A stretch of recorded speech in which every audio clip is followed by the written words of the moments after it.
Good morning. This is the day the Lord has made. Let us be glad and rejoice in it. All right. Happy Thursday. In the book Great Expectations by Charles Dickens, I believe, there was a prisoner that escaped from jail, and a little boy gave that prisoner a pie for food, and the boy stole it from his own mother's kitchen. Later on, that prisoner goes to another country, and he gets sheep, and he grows sheep, becomes a shepherd, and he hires a lawyer, since he becomes rich, to pay for the education of that little boy named Pip, P-I-P. And that boy becomes a gentleman, a rich gentleman. And at the end of the video, the boy finds out who had done this, who had given him the money. And by then he's a young man. And the prisoner says, I bought myself a gentleman. He was very happy to have done that. Well, sometimes in life you carry a cross. You put up with things that are not right. There is no proof of the things that go on in this house, right, where I live. However, I want my son to be a strong man, and therefore I am the man that my father never was. I am way better than either one of my parents, only in the sense that I listen to them and I encourage them, and eventually they're going to find out about my life when they get older and start reading my or watching my videos here. So I put up with my spouse, and I've told my son that it's time for me to cut his hair, because if I let it get long, then I just don't want the spouse to pull my boy's hair. But the boy doesn't remember. He doesn't remember the pain, and he doesn't remember that I spoke to him before, and the day it was done, or the day after, when he was 5 years old. This is several years ago. So I want to cut his hair. So God willing, I'll get that done today.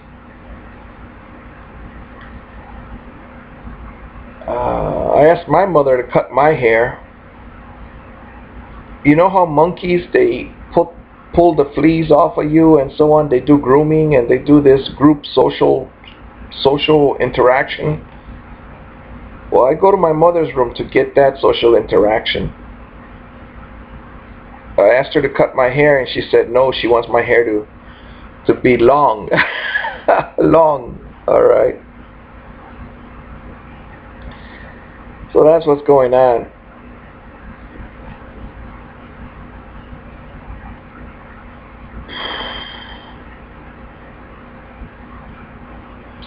Last night we spoke.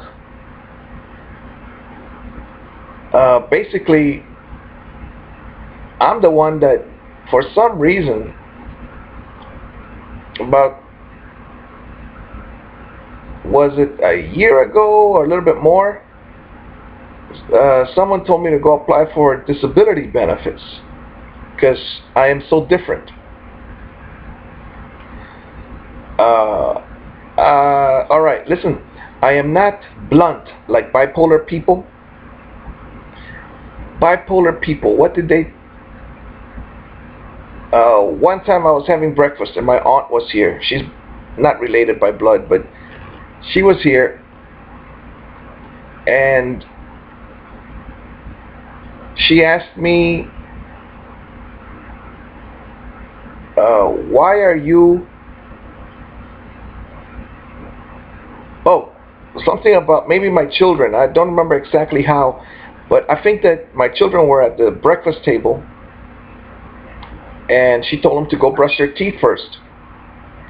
And I told her that I had not brushed my teeth yet, and that they could get it done like my neighbor did back in Chicago, a little boy, right? He said, no, I eat breakfast and then I go brush my teeth. So I told her that. I told her, oh, I haven't brushed my teeth yet, in defense of my children, right? And they have not brushed their teeth, and I haven't either. And she said, what are you doing at the breakfast table? Entonces, ¿qué haces en la mesa? What are you doing here instead if you haven't brushed your teeth? So, okay, bipolar people, they're very direct. Some of them, the ones I've met. And so, I am direct, but that's only because I saw a video of a girl that she wasn't bipolar, she was just talking, right? Strong woman, look up strong woman. She's up there standing against the wall, and she says, I am strong. And she's not even looking at the camera, she's just telling you her feelings. There's a time in your life when you stop putting up with people, when you stop putting up with mistreatment of yourself by others. There's a time in your life. So I said, well, okay, why don't I start telling people right off the bat what I think? All right. However, if I tell people what I think, they think I'm bipolar, because no sane person would tell you the things I talk to you about, right? Everybody's hiding their sins, and I am doing a public confession here on these videos. So last night, the spouse says, by the way, if you follow these videos, she didn't come in here to give me love. No. She cut her own grass. I said, you want me to cut your grass? Then let's go to my room. And she said, nope. I mean, she did come over here, and I was, all right, come on in. And she says, no, and she slammed the door, you know. It doesn't slam because I put a lot of weather stripping on it. I mean, you really have to pull that door. I even taught my son how to put weather stripping on it.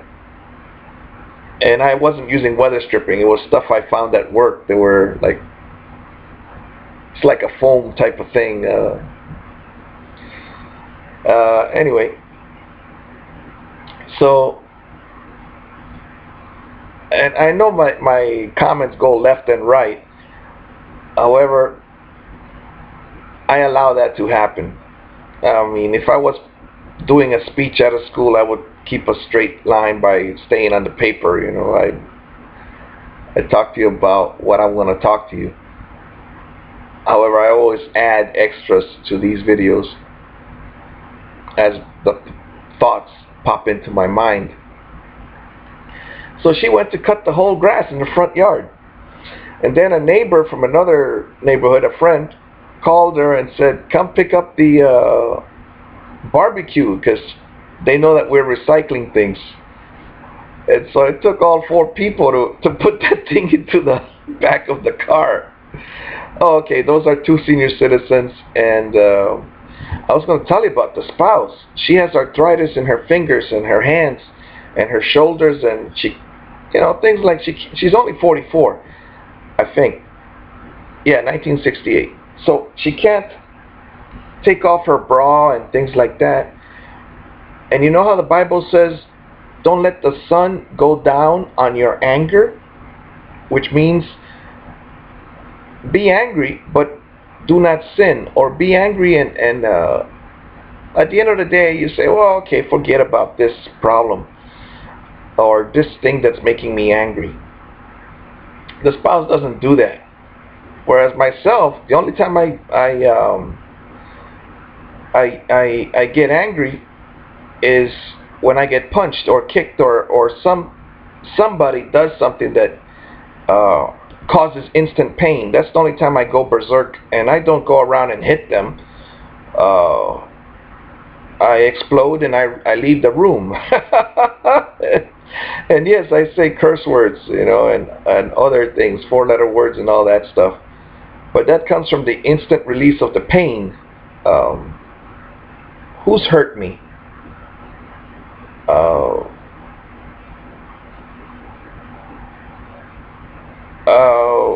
Well, I know that my son, he usually comes up like a monkey. But I think that one time he must have hit me in the face or something by jumping up on the bed the wrong way. But at the same time, I remember one time, now I look overweight, I look like a tourist, I look slow and all that stuff. But one time we had a sofa, and the thought popped into my mind, and of course they say that bipolar people can't control their actions or their reflexes or their responses. And the spouse was standing on one side of the sofa, and I was on the back of the sofa, and I jumped over it so fast, and I didn't land on the sofa. I actually cleared the section, that the spouse went like this with her elbow to block my instant jumping and hit me in the eye, and I fell on the sofa backwards. Now I didn't yell for that one because I was now I have a relative that did that also, but what he did, he was in the Marines, and he said that he was on top of a truck, probably the back of a truck, and a Jeep was passing by, and he jumped off and said, "Geronimo!" just playing around, and he wanted to land on the Jeep. But the radio man turned to look, and somehow the radio antenna went through his lips. And it was popping out over there on the other side. I think he lost a tooth. But that was just playing around with his friends in the military. Now, he's not accused of being bipolar, and of course, some people do things impulsively. Now, before I call you a name, like a bad word, because you did something to me, I've already sized you up. I know if you can defeat me in a fight. I know if I should be doing what I am. If I'm in the wrong, I notice. I notice. I do a bolo, be on the lookout. I do a SWOT analysis. I think about it. Can this guy defeat me? Yes. Like I had the boss, right? That we used to fight the jumbo airplanes in World War II, Mr. Cressley. And what did he say to me? He said that one time he fired a man, and now Mr. Cressley's like 7 feet tall, all right? Even at, well, he was maybe 60. Nobody knew how old he was. He had a pacemaker though. And I was probably as tall as his elbow back then, or maybe a little bit taller, maybe up to his chest. And he was wide and tall, and so he fired a man, and the man said, I would swing at you.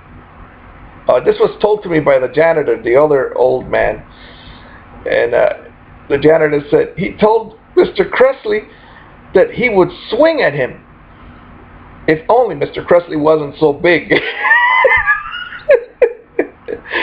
So everybody, well, maybe not everybody, some people don't really care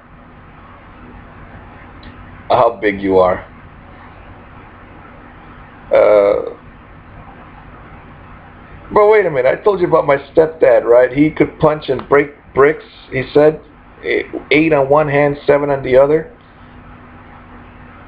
And I remember one time, were we waiting for the elevator or something? And there was this huge guy with a chest. I've seen him before, but he's about a head shorter than my stepdad. And then my stepdad said, "Oh wait, I forgot something," and he went back to his apartment. And then we went back from the elevator, and the big guy got on, and etc. And then he told me, "Oh, I didn't forget anything. I don't think I forgot anything." Yeah, he was. He said, "I just didn't want to go in the elevator with that big guy." All right, so people do think about these things. And here I am thinking, I said, well, this guy's a black belt. He doesn't want to be in the elevator with this big guy. So these are funny stories.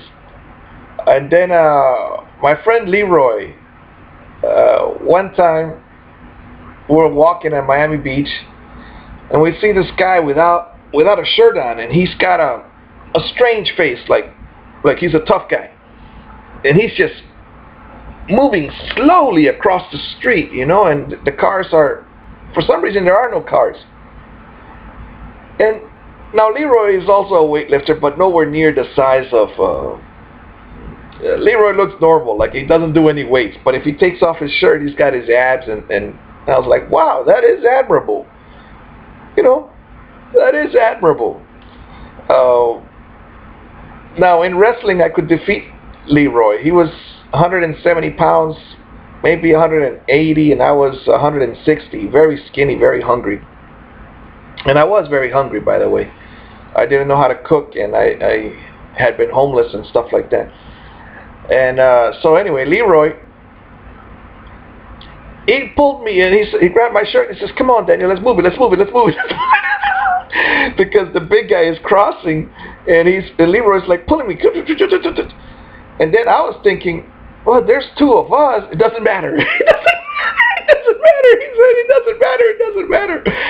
And now Leroy's the one that has picked me up. Like for a year, he let me defeat him in wrestling. And that was just for a year. He let me believe I could defeat him. And then at the end of the year that I've known Leroy, he just picks me up and spins me around like Will Smith in that TV show he had, Prince of Bel-Air.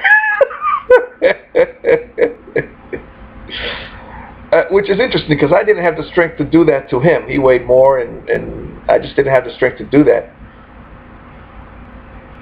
But at the same time, I knew tricks to not get picked up, but it was I didn't expect him to be that strong. But he was way smaller than the guy lurking or swaggering. What was the word? Swagger. Walking like that without a shirt, mean face. So people do judge you right away. They size you up. Can I defeat this guy? Like even girls, I think, size you up. Will I be able to go out with this guy or not? Do I want to dance with him or not? Right?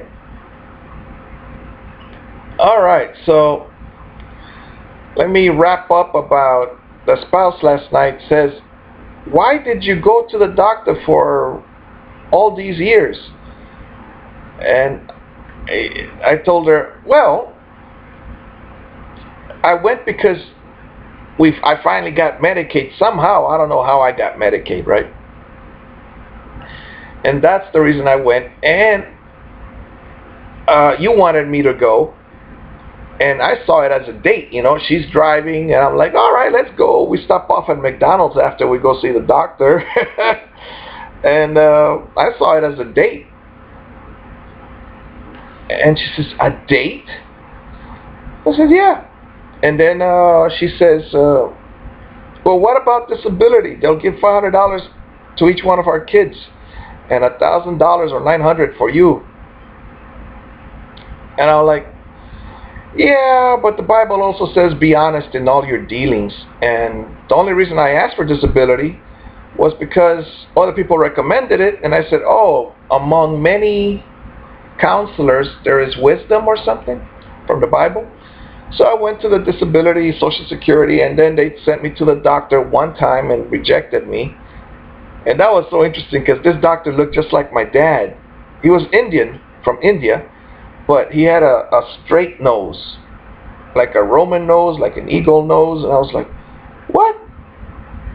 He's got my dad's nose. And I was cracking up. I didn't tell the doctor anything. But I was like, and he acts like because my dad used to pretend to be a doctor. He had gestures,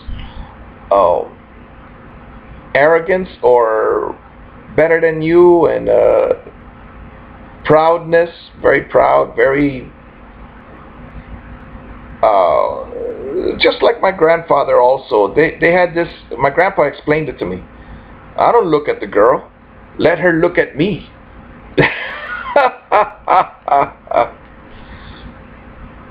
All right, so what happened next was the doctor wrote me a letter, or someone wrote me a letter to Social Security and said that I could work. Since he asked me, can you make yourself a sandwich? And yeah, I said, yeah, I can do all of that. I just don't like getting along. I don't like to get along with people about that.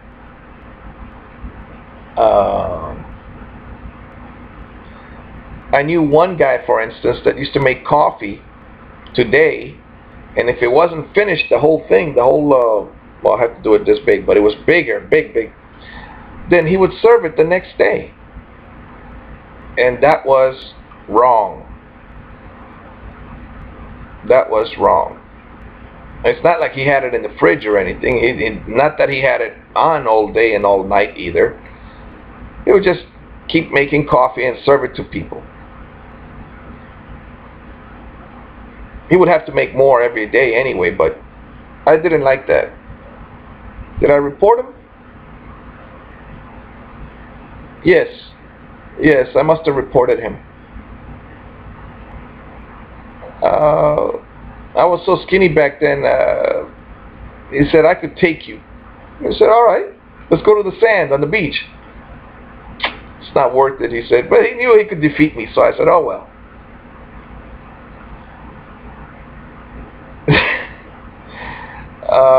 What else happened?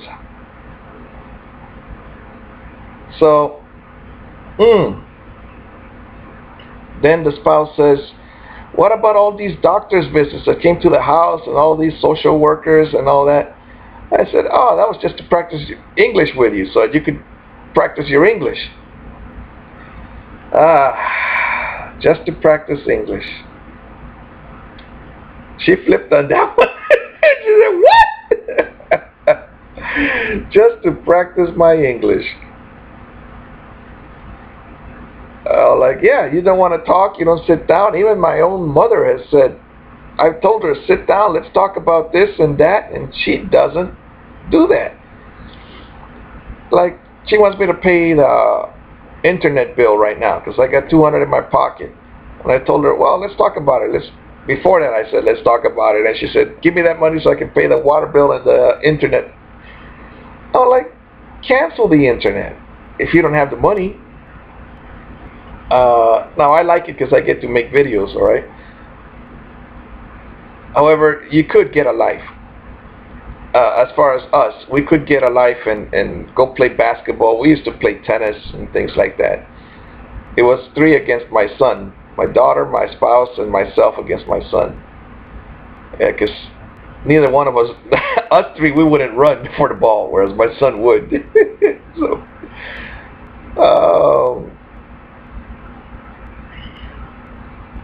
physical activities.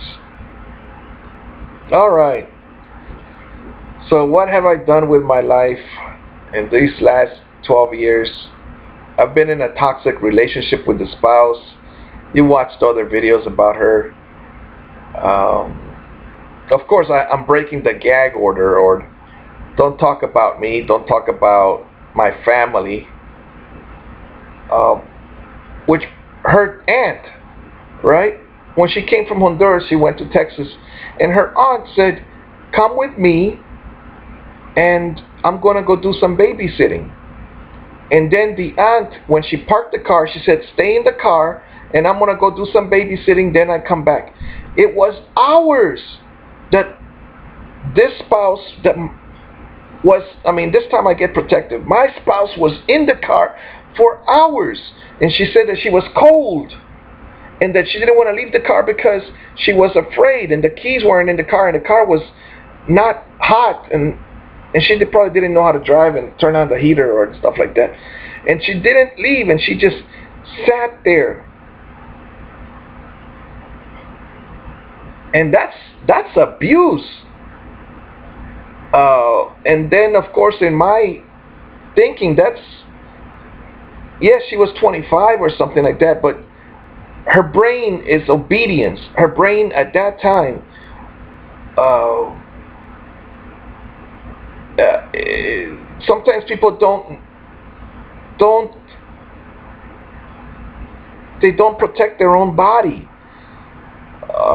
She should have gotten out, but then she said she didn't have clothing, winter clothing, because they didn't tell her to get winter clothing.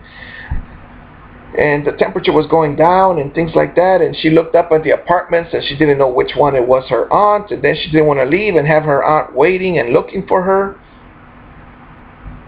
And she didn't get out of the car to make a phone call, and she just put up with all of this.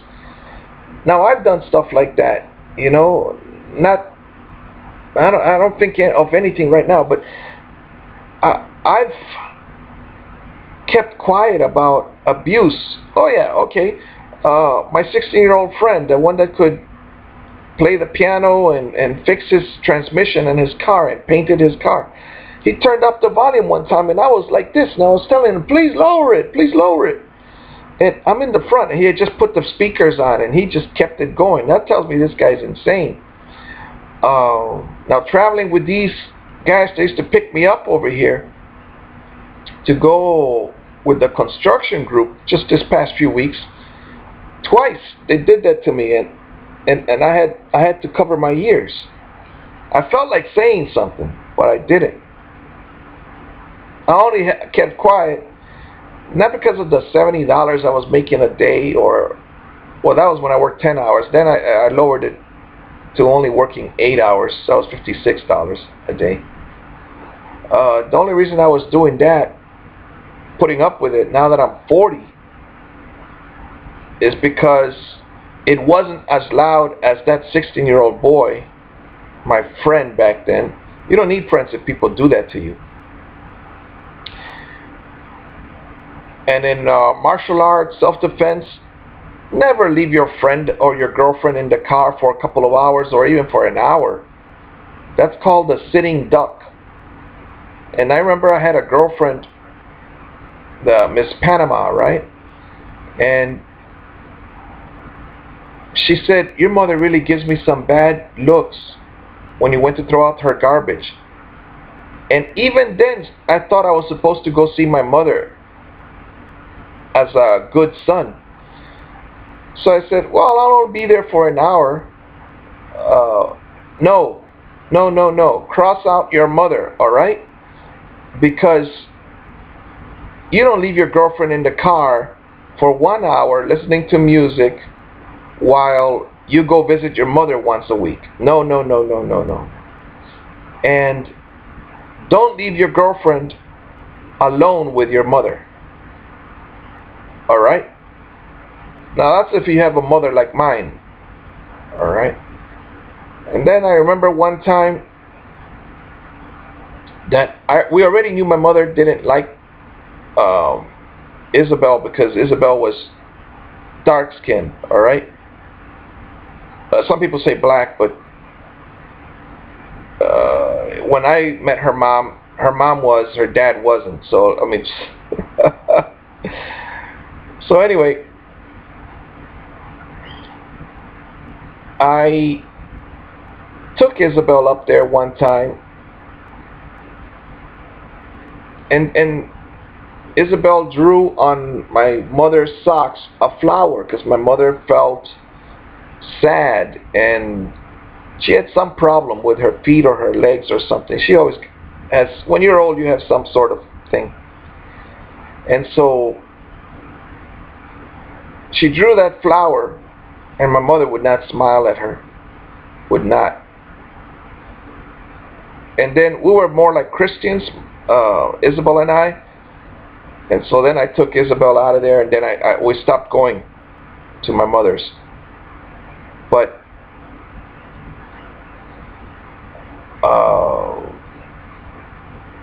and then when I asked, Isabel and I had some problems, I said, Mom, please pray.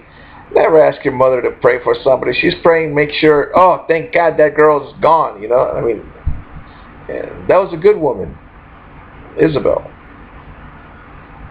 I was the bad one, you know. Only in the sense that I had two other girlfriends or something. But that was because Isabel had endometriosis,